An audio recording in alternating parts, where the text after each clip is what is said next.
इसलिए प्रेम के समुद्र में कूदने के लिए सोचने की जरूरत नहीं होती। पुरुष प्रेम कर सकता है। इस महासमुद्र की यात्रा में जब मैं तुम्हें लहर बनने की बात कह रहा हूं, तो तुम भी उस लहरों में हिचकोले खा सकते हो, तुम भी बह सकते हो, मगर उस समय तुम अपने विचारों को, चिंतन को, भावनाओं को, धारणाओं को एक किनारे रख करके आना पड़ेगा। तो तुम्हारा तर्क और गणित उस किनारे पर रख करके तुम इस लहरों में कूद सकोगे। जब तुम अपना चिंतन, तुम्हारा विचार एक रख करके आ सकोगे, जब तुम पूरी तरह से अपने आप को उसमें डुबो सकोगे, कूद सकोगे, छलांग लगा सकोगे, तब तुम प्यार कर सकोगे, तब तुम प्रेम की परिभाषा समझ सकोगे, तब सुगंध का एहसास कर सकोगे, तब तुम्हें एक चिंतन, एक धारणा, विचार बनेगी कि ये जीवन का एक आनंद है। तब उस समुद्र में तुम तैर सकोगे, उस समुद्र में आगे बढ़ सकोगे, और उस समुद्र का एक किनारा जहां जन्म है, वहां उस समुद्र का अंतिम किनारा मोक्ष है, गुरु से आत्म साक्षात्कार है, इष्ट में अपने आप को लीन होने की क्रिया है। इसलिए तुम्हारे जन्म से उस आत्म साक्षात करने की पूरी क्रिया का नाम महासमुद्र है, और उस महासमुद्र में गुरु एक नाव की तरह होता है, और तुम उसमें एक लहर हो, तुम बहती हुई लहर हो, मगर तुम ठंडी टुकड़ों टुकड़ों में टूटी हुई एक शांत जल हो, लहर नहीं बन पाए हो। एक तालाब का जल हो जो स्थिर है, और तालाब का जल अगर स्थिर है तो उसमें छलांग आ जाएगी, उसमें गति नहीं है, उसमें चंचलता नहीं है, उसमें एक छलांग लगाने की क्षमता नहीं है, उसमें कोई तृप्ति नहीं है। इसलिए मैं तालाब का जल तुम्हें नहीं बनाना चाहता, इसलिए तुम्हें तालाब का मटमेला गंदा पानी भी नहीं बनाना चाहता, इसलिए मैं तुम्हें तालाब के घेरे में आबद्ध नहीं करना चाहता। मैं तुम्हें आज समुद्र में छलांग लगाने की बात समझा रहा हूं, मैं तुम्हें उस महासमुद्र में छलांग लगा करके लहर बनने की क्रिया सिखा रहा हूं। हो सकता है वो लहर कभी 15-20 फीट ऊपर उठ जाए, या हो सकता है कभी लहर 2 फुट ऊंचाई पे उठे, हो सकता है कभी 2 इंच लहर पे उठे, मगर उसमें लहर बनेगी, एक ऊंचाई आएगी, उसमें गहराई नहीं आएगी, डुबोई नहीं आएगी, समाप्त नहीं होने की क्रिया होगी। और जो ऊपर उठने की क्रिया जानता है, जो 2 फुट 2 इंच 20 फुट ऊपर उठने की क्रिया जानता है, वह एक दिन आत्म साक्षात्कार भी कर सकता है, प्रेम की पूर्णता तक पहुंच भी सकता है, जीवन के आनंद की प्रत्यक्षता भी कर सकता है। इसलिए रामानंद ने कहा कि तुम अगर इससे साक्षात्कार कर सकते हो, तो मैं तुम्हें पहली बार पूछ रहा हूं, फिर दूसरी बार पूछ रहा हूं, तीसरी बार में तुम्हें यही बात पूछी है कि क्या तुम प्रेम करना जानते हो। और इसीलिए मैं भी आप तुमसे ये प्रश्न पूछ रहा हूं कि तुम साधना करने, उपासना करने, मंत्र जाप करने, गुरु मंत्र जाप करने, और देवी और इष्ट और साक्षात्कार से दर्शन करने की क्रिया से पहले मैं तुमसे प्रश्न पूछ रहा हूं कि क्या तुमने अपना हृदय पक्ष जागृत किया है? क्या तुमने कोई प्रेम किया है? क्या कभी तुम्हारे हृदय में प्रेम का अंकुर फूटा है? क्या तुमने कभी उस प्रेम के सुगंध को एहसास किया है? क्या तुमने उस पूर्वई को अपने शरीर में आत्मसात किया है? क्या उस सुगंध के झोंके को अपनी बाहों में भरा है? और मैं सोचता हूं कि तुम ऐसा नहीं कर पाए। तुम ऐसा इसलिए नहीं कर पाए कि तुम्हें इस बात का चिंतन, तुम्हें इस प्रकार का ज्ञान ही नहीं मिला, क्योंकि इस पूरे समाज ने मनुष्य को श्रेणी की व्यवस्था की ओर धकेल दिया है, प्रेम को घृणित और गंदा शब्द दे दिया है। प्रेम का तात्पर्य है विषय वासना, प्रेम का तात्पर्य है पतन की ओर जाने की क्रिया, प्रेम का तात्पर्य है शुद्धता, प्रेम का तात्पर्य है वह सब कुछ कार्य जो छुप करके किया जाना चाहिए, प्रेम का तात्पर्य है असभ्यता, असामाजिकता, असांस्कृतिकता। और यह पंडितों का चिंतन मनुष्य जाति के लिए विनाश का कारण बन गया है। उसका बुद्धि पक्ष तो जागृत हो गया, उसका विचार पक्ष तो जागृत हो गया, उसका मस्तिष्क तो विकसित हो गया, मगर हृदय पक्ष बुझ गया।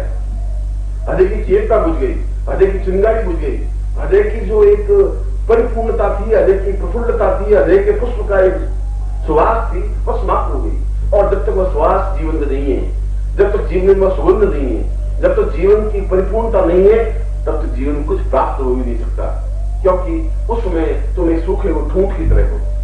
सूखे हुए ठूंठ में हरी पत्तियां नहीं लग सकती, सूखे हुए ठूंठ में एक नई नई कॉम्प्लेन पैदा नहीं हो सकती, सूखे हुए ठूंठ में पूर्वे नहीं बह सकती, सूखे हुए ठूंठ में चेतना जागृत नहीं हो सकती, सूखे हुए ठूंठ में कुछ भी धड़कन, कोई चेतना व्याप्त हो ही नहीं सकती।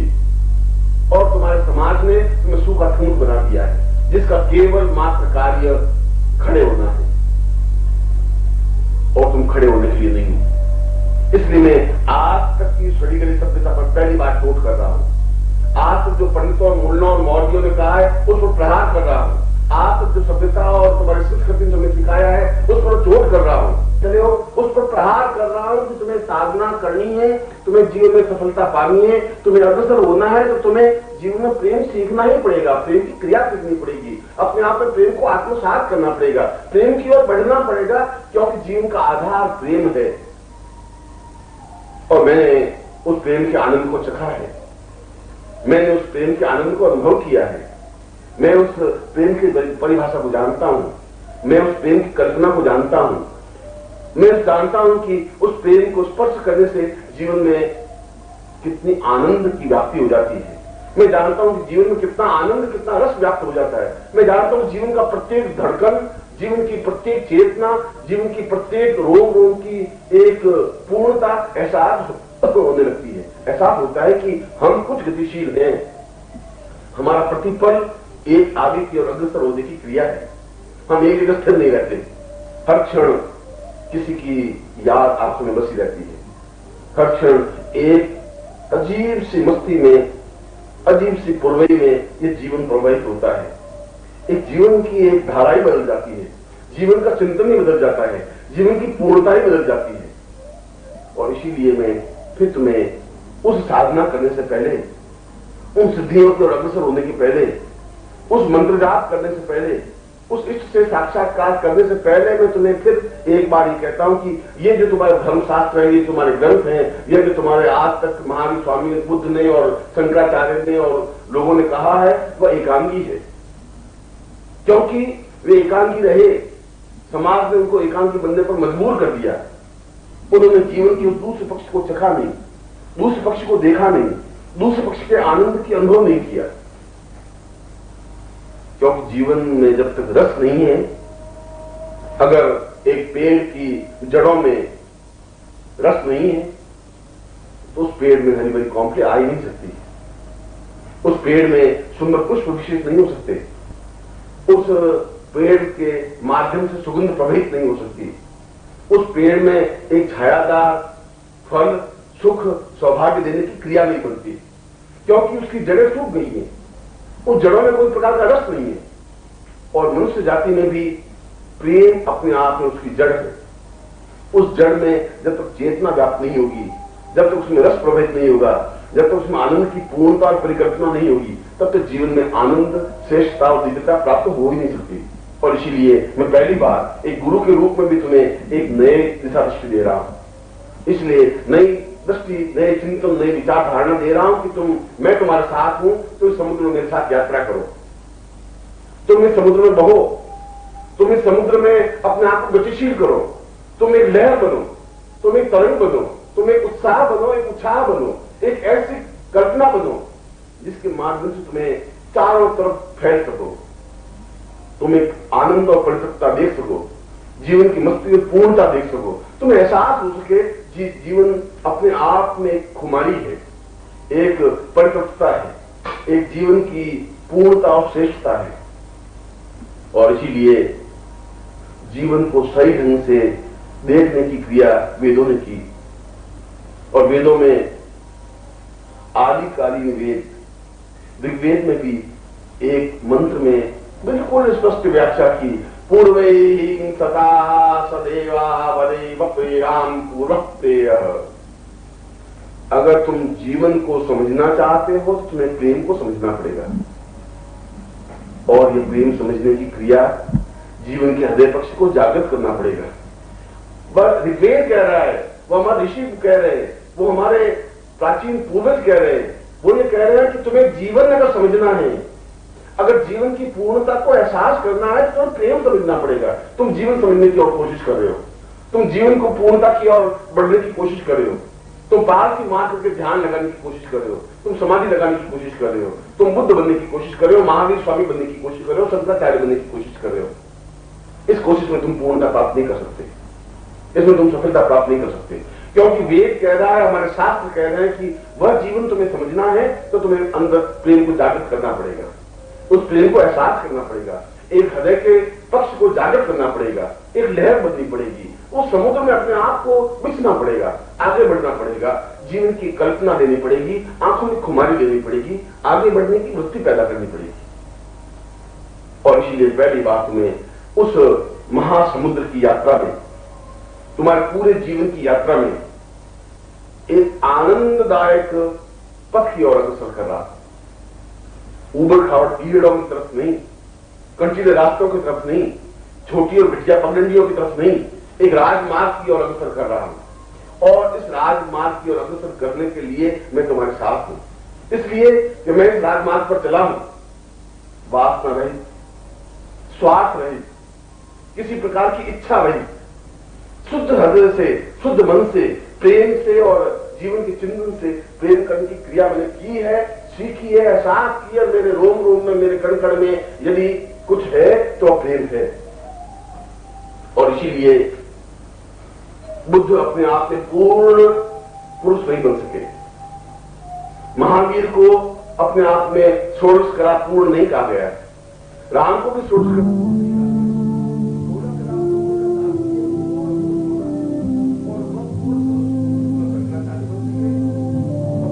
की जो कल्पना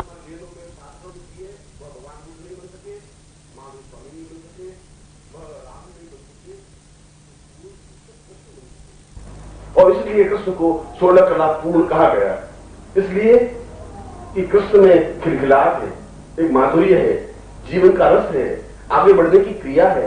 और सबसे बड़ी बात कि वो प्रेम करने की कला जानता है, वह प्रेम करता है, प्रेम प्राप्त करता है।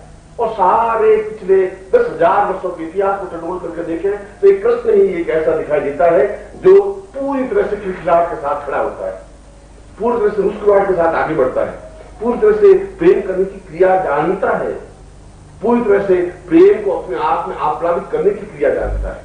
और इसीलिए उन लोगों ने, उन ऋषियों ने, उन योगियों ने राम को पूर्ण पुरुष नहीं कह करके कृष्ण को पूर्ण पुरुष माना। राम को मर्यादा तो कहा, राम को मर्यादा पुरुषोत्तम की भी संज्ञा दी, मगर वे राम गंभीर है, उन गंभीरता की चादर ओढ़ रखी है, मर्यादा की चादर ओढ़ रखी है। महावीर भी अपने इस पथ पर पूर्णता तक पहुंचे तो सही, मगर केवल त्याग के रास्ते से, उनके पास त्याग के अलावा और कोई दूसरा रास्ता था ही नहीं। इसलिए महावीर एक क्षण के लिए भी जिंदगी मुस्कुराए नहीं, मुस्कुराता उनका चेहरा है ही नहीं, क्योंकि उनके जीवन में रस ही नहीं है।